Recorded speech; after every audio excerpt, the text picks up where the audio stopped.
biz hozir mana Urganch tumanidagi IT parkdamiz. Bu yerda ham 300 nafardan ortiq yoshlar aynan IT sohasi va til o'rganish bo'yicha o'z qiziqish imkoniyatlarini yanada mustahkamlashga erishmoqdalar. Suhbatdoshimiz Karomiddin Ne'matov aynan mana shu IT parkda mentor sifatida faoliyat yuritar ekan.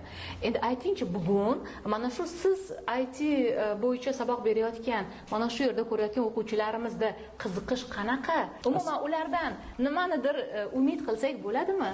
Bu loyihamizda Al-Xorazmiy vorislar loyihasida bugungi kunga kelib, Urganch tumanida 300 dan ortiq o'quvchi ta'lim olib bormoqdalar.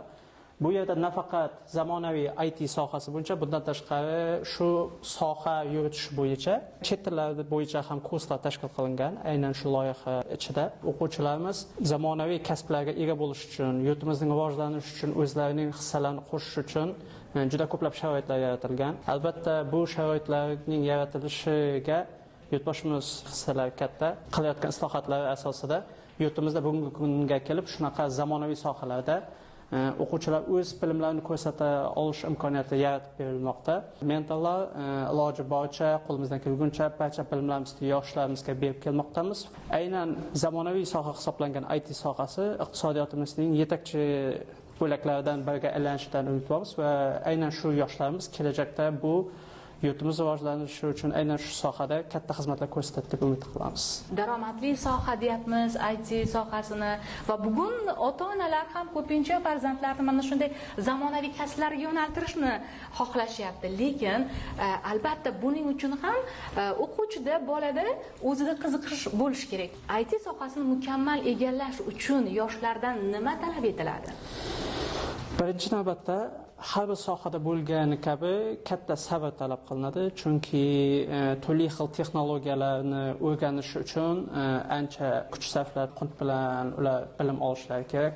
Bundan tashqari bu global soha hisoblangani uchun yerning har qanday nuqtasidan turib xizmat ko'rsatish imkoniyati mavjud bo'lgani uchun asosan chet tillarini ham o'rganish o'quvchilarimizdan talab qilinadi. Bilim o'rgatish jarayonida biz o'quvchilarimizga nafaqat teoretik bilimlar, balki amaliy tajribada ham har xil proyektlar qilib ko'rishga imkoniyat yaratamiz. Bundan tashqari chet tillarini o'qib o'rganishlar orqali ular bevosita o'zining bo'lajak ish beruvchilar bilan muloqot qilishga imkoniyat yaratib bermoqdamiz. Bizning aynan shu IT parkimizda ham avvalgi bitiruvchilarimizning ichidan bir qanchasi bugungi kunga kelib mehnat faoliyatini ham boshlashgan. Ba'zilar freelance birjalarda, Upwork, Fiverr kabi freelance birjalarda, ba'zilar esa mahalliy korxonalarimizning ichida turli xil loyihalarni amalga oshirish tajribalarini orttirishda davom etmoqdalar. Bir qancha o'quvchilarimiz hozir kunga kelib proyektlarda qatnashib daromadga chiqishni boshlashdilar. Umuman IT sohasida qanchaga daromad topish mumkin? Juniorlar o'rtacha $500 yaqin daromad qiladigan bo'lsa, middle senior kabi darajalar mavjud. Ular 2-3 yildan ortiq real tajribaga ega kasb egalari hisoblanadi. Ularda daromadlar aynan O'rta Osiyo hududlarida ham $2000-3000 ga qarab yaqinlashib borishi mumkin. Endi mana hayotimizga sun'iy intellekt kirib kelyapti. Nima deb o'ylaysiz? IT sohasi ham tugatilib ketishi mumkin bo'lgan kasblar qatorida degan ayrim fikrlar bor-da. Mentor sifatida fikringiz? Sun'iy intellekt instrumentlari ITda xizmat qilayotgan dasturchilarning o'rnini egallab oladi degan fikrga to'liq qo'shila olmayman. Misol uchun fotoapparat paydo bo'lgan paytda ham endi tasviriy san'at yo'qolib ketadi degan qarashlar bo'lgan, lekin hozirgi kunda ham tasviriy san'at bilan shug'ullanuvchilar prekvalifikatsiya qilib CGI, 3D bilan shug'ullanish yoki turli xil o'yinlar, filmlar uchun konsept tasvirlarni yaratish bilan shug'ullanib kelmoqda. Bizning holatimizda ham shunday deb o'ylayman. Aynan AI o'rnimizni egallamasdan, balki biz aynan shu AI ni yaratish bilan shug'ullanadigan mutaxassislarga aylanib boramiz. Mening fikrimcha, AI da yaratilgan dasturiy ta'minotlarda xavfsizlik ta'minlanishini amalga oshirish uchun yana bir shu IT sohasining spetsifik qismi bo'lgan kiberxavfsizlik sohasi ham ancha rivojlanadi deb o'ylayman menimcha. Al-Xorazmiy vorislari loyihasida 2 yildan beri o'qib kelaman. Shu vaqtgacha juda ko'p dasturlash tillarini o'rgandim. HTML, CSS, JavaScript, hozirda React'ni o'rganyapmiz. Bu dasturlash tillari juda keng qo'llaniladi hozirgi kunda. O'rganishda boshida biroz qiyinchilik tug'dirdi, lekin ko'proq shug'ullangan sayin bu qiyinchiliklarni albatta yengib o'tdim. Bunda shu IT parkdagi ustozlarim, mentorlarim juda katta yordam berdi. Bu yerda o'zimizga kerak bo'lgan kompyuterlar, Wi-Fi tizimi mavjud. Maktabdan keyin kelib, tushunmaganlarimizni ustozimizdan so'rab, o'tirib tayyorlanishimiz mumkin. Darsdan tashqari. Bu yerga kelishimdan oldin men matematika fani bilan ingliz tiliga juda qiziqqanman. Bu loyiha haqida eshitib qoldim. Keyin saralash bosqichi bo'layotganini eshitganimda ustozim bilan birga keldik. Test topshirdim. Testdan o'tganimni eshitganimda juda hayajonlangandim. Kompyuter sohasiga o'sha paytda endi kirib kelgandim. Matematika bilan ingliz tilini yaxshi bilganim uchun bu sohada unchalik qiyinchilik bo'lmadi. Birinchi kelgan paytimda bizga HTML bo'yicha ma'lumotlar berishdi va keyin kompyuterning asosiy funksiyalarini tushuntirishdi, kompyuterdan qanday foydalanishni o'rgandik. Keyinchalik dasturlashning yanada chuqurroq o'rgana boshladik. Kelajakda kiber xavfsizlik bo'yicha o'qib, keyinchalik ishlamoqchiman.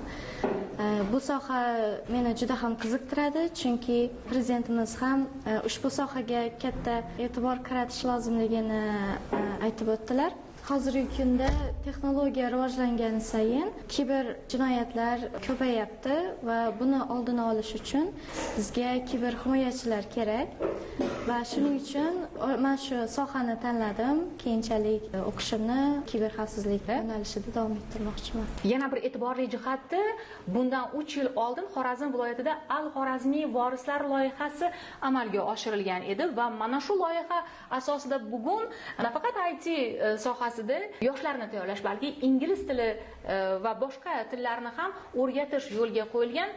Bu borada mana o'qituvchilarni suhbatga tortmoqchiman. Aytingchi, bugun mana shu loyiha asosida bepul ta'lim olayotgan, til o'rganayotgan yoshlarni qiziqishi qanday? Al-Xorazmiy vorislari loyihasiga kelishdan oldin ular matematika va ingliz tilidan imtihon topshirishadi va natijalarga qarab guruhlarga, tumanlarga bo'lishadilar. O'quvchilarni hozirgi paytda IT ga va ingliz tiliga qiziqishlari juda ham katta.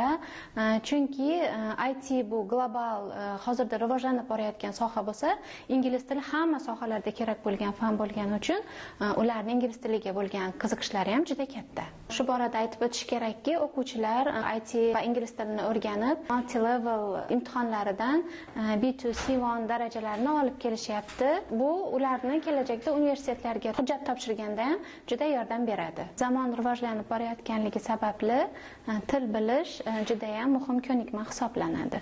8-sinfda test orqali bu yerga kelganman va o'qiyapman ingliz tili, dasturlash.